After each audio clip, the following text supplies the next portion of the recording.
Today on the news at 5, we told you about the case of Melvin Quinney. The Texas Innocence Project is trying to get him exonerated.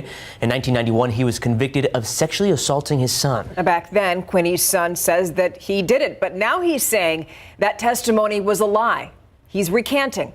The son also said that he was made to believe that his father was a satanic cult leader. Now, if you remember, this case happened during a time in American history called Satanic Panic.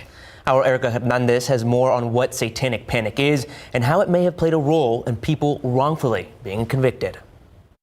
From music to movies, Satanism was being talked about in pop culture in the 80s and 90s, but that eventually led to some serious accusations.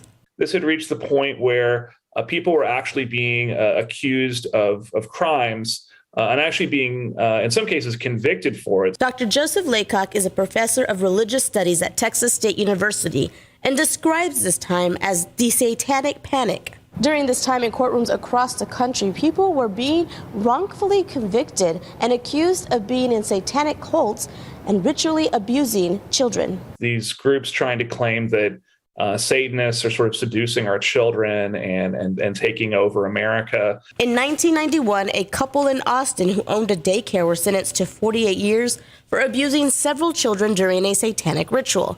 Also in 1991 in Bexar County, Melvin Quinney was sentenced to 25 years for the sexual abuse of his son. And in 1994, 4 women in San Antonio were accused of raping 2 little girls. So far, the couple in Austin and the women known as the San Antonio Four have been exonerated. But Quinney still awaits his exoneration. Erica Hernandez, KSAT 12 News.